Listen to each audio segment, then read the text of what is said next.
I'm coming to you from my backyard today, literally my backyard.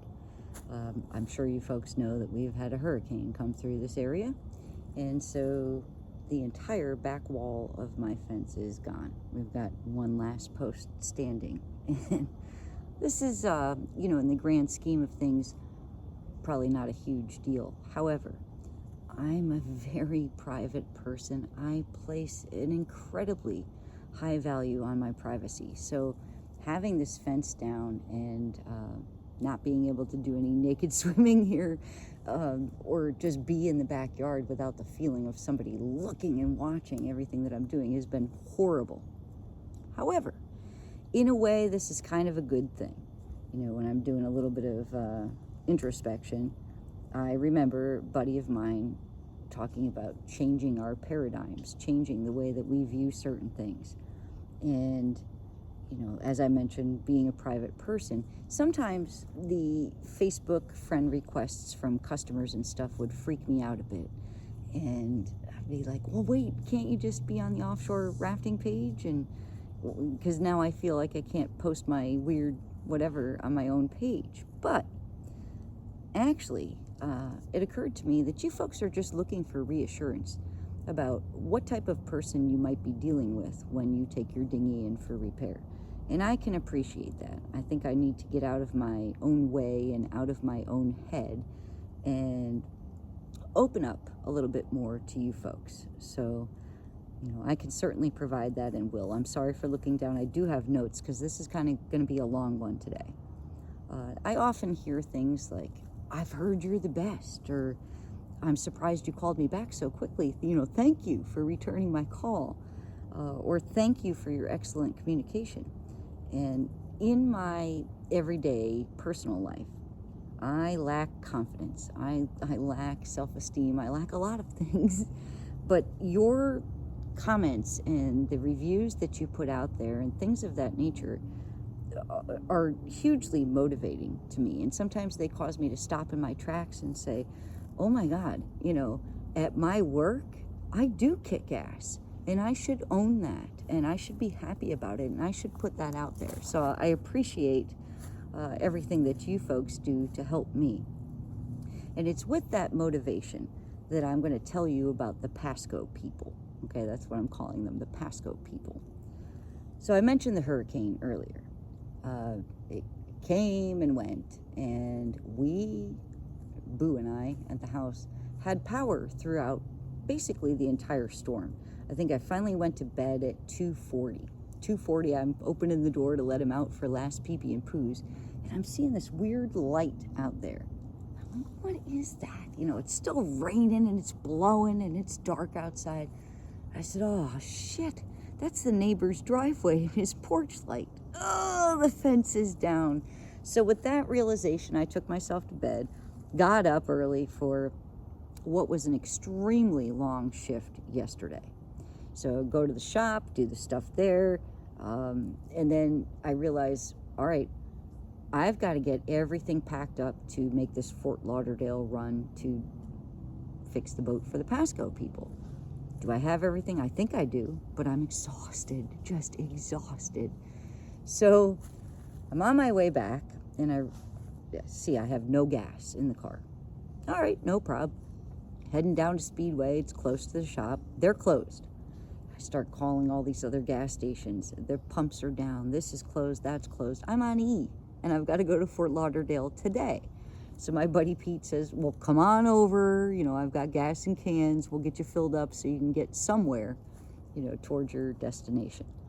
And thankfully, parents fed me, because what had happened was we had power throughout the entire storm, but at about 10 o'clock yesterday morning, we lost it here. And I thought, no big deal. I've got all this stuff to do at the shop. By the time I get back, surely it will be on. And I think it was maybe 7 p.m., no power. My whole street was dark, trying to deal with a boat that's leaving and all this other stuff. So grateful to the parents for the food, grateful to Pete for the gas, and came back in here about 9:30, put myself to bed and the dog to bed. I woke up this morning at 5-something.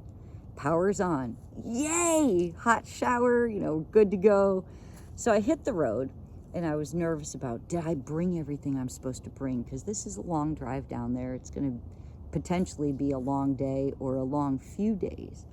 I have no clue. I did the best I could, with my frazzled mind. I think I've packed well. I don't know if I've properly prepared my crew for the chaos of the day. We've got a lot of boats moving this weekend, for sure. The storm had us storing a bunch of things, and now we're trying to get rid of those. We've got new jobs coming in like crazy. So I ended up getting down to Fort Lauderdale with no issue. I mean, like, the snowbirds were on their best behavior. It was actually a lovely drive. I was left with my own thoughts, which is not always good, but today I set my mind to the positive, and I was singing along with a little bit of Gloria Gaynor that I found while I was scrolling through channels this morning. It's kind of funny. But anyway, I arrived down at Intermarine Boats, and I'm checking in with Lisa at the service desk. She'd been wonderful. All day yesterday, I'd been trying to send her the proof of the business insurance, but I guess because the power was out or whatever, cellular data wasn't working either.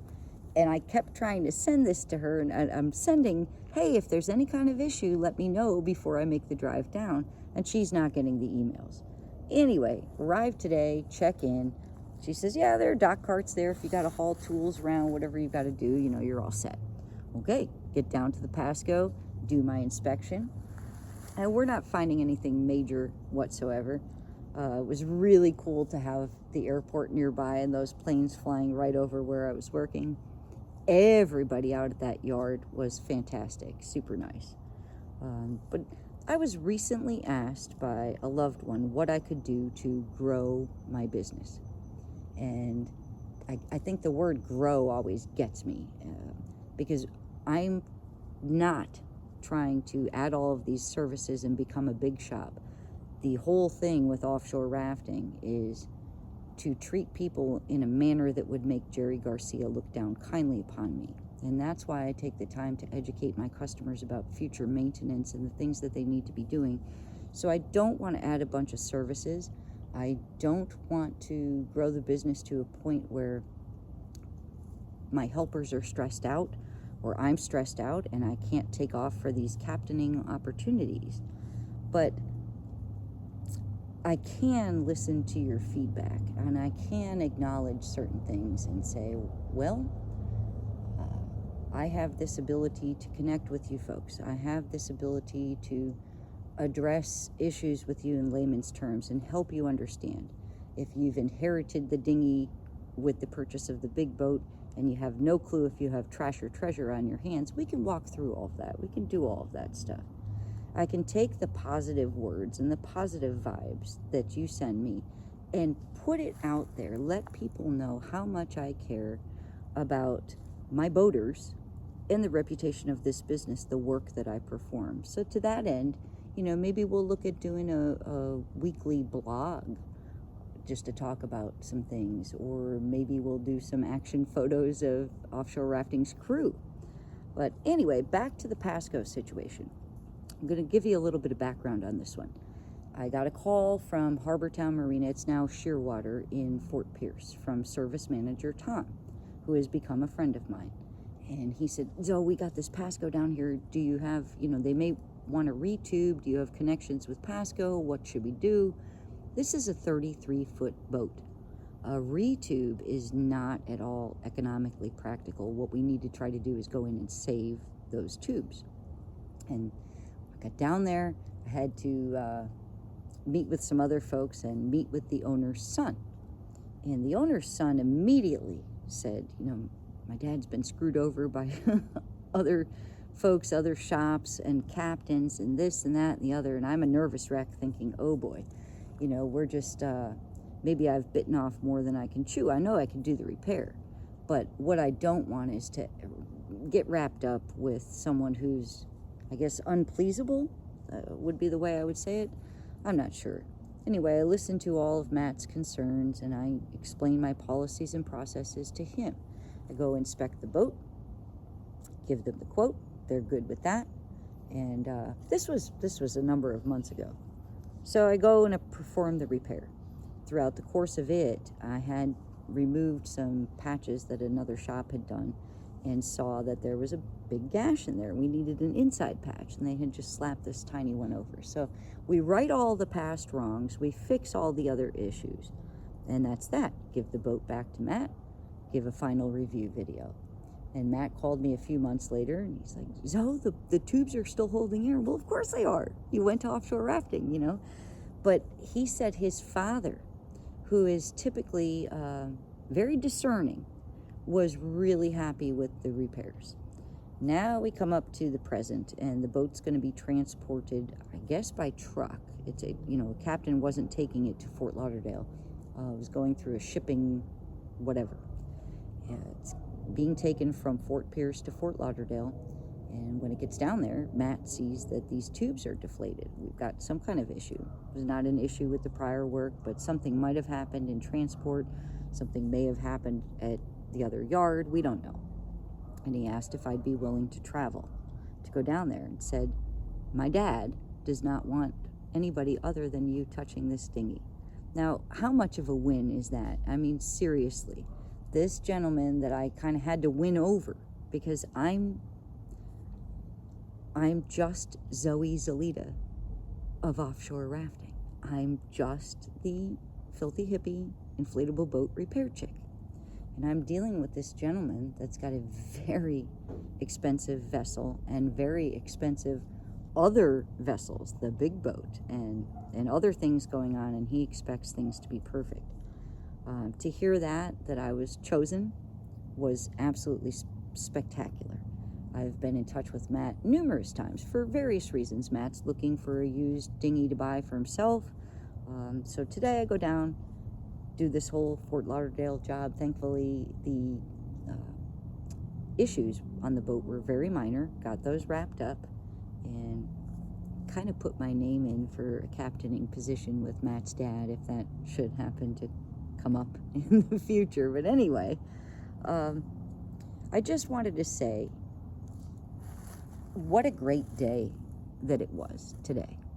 And oftentimes my great days are due to my customers. So on the drive down, I was simply grateful that the snowbirds were on their best behavior and the traffic kept moving. I think I left here at 7 something and got there maybe 9:15.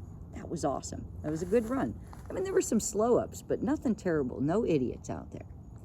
When I went to check out, Lisa said, Zoe, you better get on the road, beat the rush hour traffic. I did. We had several stoppages. However, the Grateful Dead channel was playing a show that was performed on my birthday in 1982, and there was a killer shakedown street. So Boo and I were totally jamming out and just were feeling very thankful for what we have. A nice day, a nice drive, time to think about things, time to prepare, time to reflect, I suppose, on everything that you guys have given this business, all of your support, all of your encouragement. I just wanted to take this time today to acknowledge that is hugely important to me. I appreciate everything that you've done. If you think the weekly blog thing might be a good idea, you want to hear about what's going on, then absolutely, I'll make time to do that. But just really wanted to say thank you for everything that you've done. The Pasco people, it's like being a server at a restaurant, and you go and you serve this couple or this family for the very first time, and you like them and they like you. So the next time they come back for the restaurant, they ask for you. That's called a call party. They're calling for you. It's awesome in this business to have the call parties, because those folks are already familiar with my policies, processes, the procedures, everything that goes down. And it's kind of like a, hey, Zoe, I got this, or I did this, or I smashed into the dock, and you're going to get an inside patch out of this deal, whatever the case may be. That's really cool. It's cool to have the call parties. I very much cherish our repeat customers, but I do want to get the word out that we operate a bit differently than the big shops. So there's more caring and sharing on this end, and maybe I've been lax with that end of things a little bit along the way, and my apologies. we're going to try to right those wrongs and get the word out. So hope to see you folks. Thanks.